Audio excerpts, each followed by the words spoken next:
Alright, magandang umaga na ho sa lahat natin ng mga viewers Luzon, Visayas at Mindanao all over the world. Welcome naman sa ating panibagong video, panibagong reaction, mga ka-action, mga kakampeng. Una sa lahat, hindi po ako ang may sabi nito mga DDS ha. Pangunahan ko na ho kayo. Hindi po ako ang may sabi nito ha. Kung hindi, magre-react lang ho ako in my own opinion. Baka kasi naman manggagalaiti ho kayo. So eto na nga ho mga ka-action, mga kakampeng. Sa isang interview na kung saan may programa yata sila Montulfo at saka si Susan Enriquez. So ito ho ang mga katanungan ni Ma'am Susan Enriquez dito kay Montulfo, na kung saan isinagot talaga ng diretsahan ni Montulfo itong mga katanungan. Kaya uulitin ko lang mga DDS ha. No hard feeling ha. Si Montulfo ho ang may sabi nito. Hindi ho ako. O eto nga mga ka-action, mga kakampeng, panoorin at pakinggan ho muna natin ito. Si Vice President Sara Duterte. Luka-luka. Bakit po?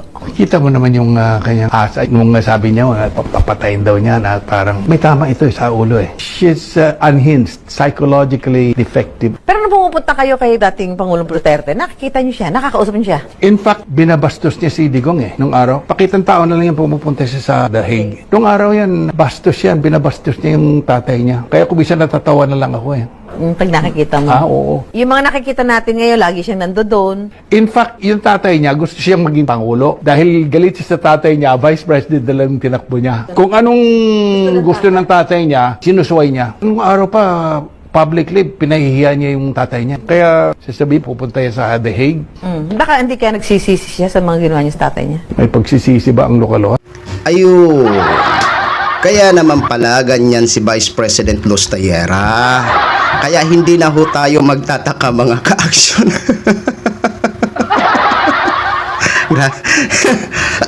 Excuse me. Grabe naman to si Montulfo kung bimura. Talagang diretsahan talaga na binisto ito si Sara Duterte.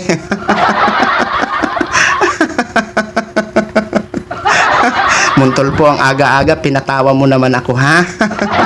Ang aga-aga pinasaya mo naman ang mga buhay-buhay ng mga kakamping at mga loyalista. Ganon kung bumira Montulfo, diretsahan na. Direct to the point ha. Sipin nyo ha. Doon sa last part talaga ako natawa mga ka-action. May pagsisisi ba ang isang luka-luka?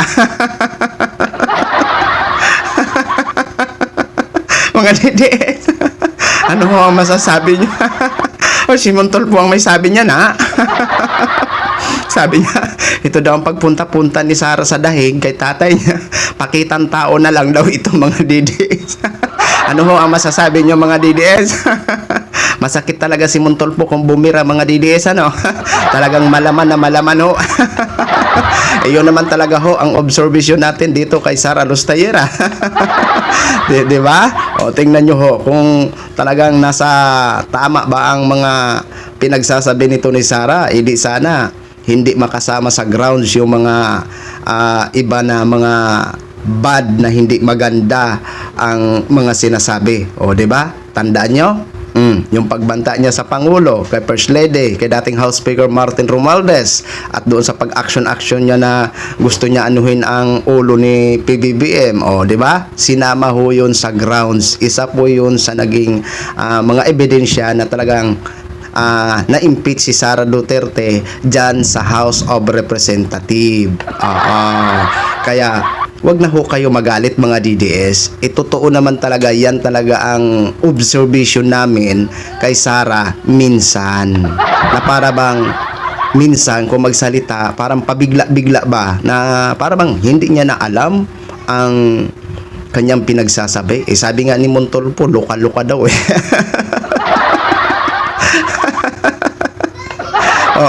Mismo nga tatay niya hindi pala sinusunod. Di ba? So wail.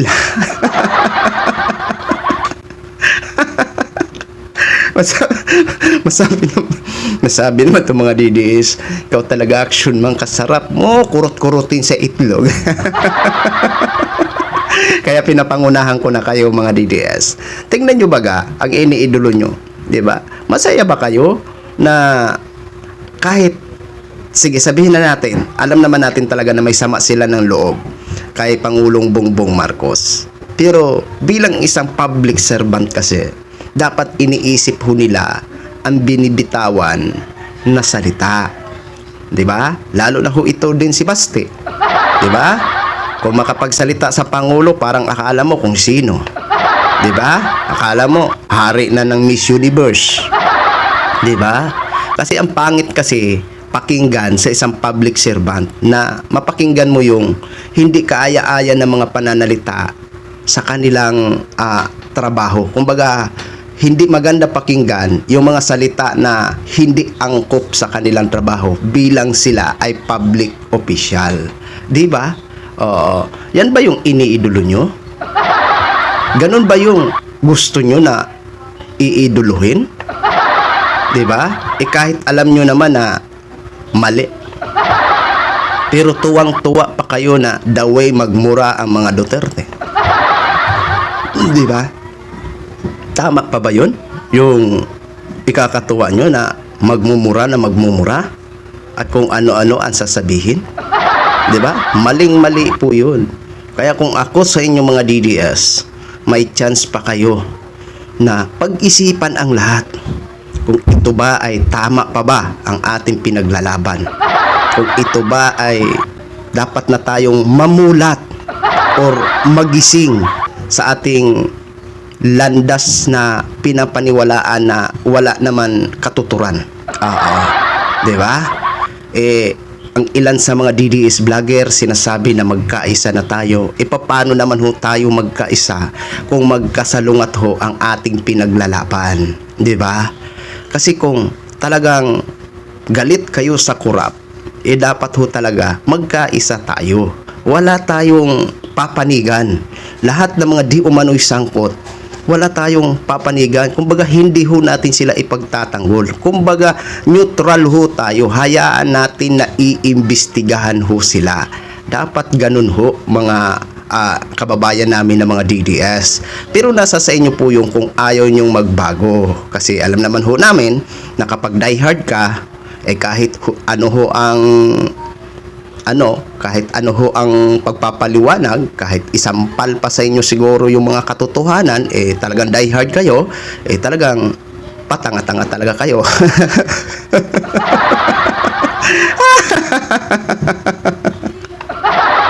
So yun lang ho mga ka-action, mga kakambing login, share ko lang ho sa inyo yan. Maraming salamat po sa ating mga viewers Luzon, Visayas at Mindanao all over the world. Ako po ang inyong lingkod, si The Action Man. Have a good day, everyone.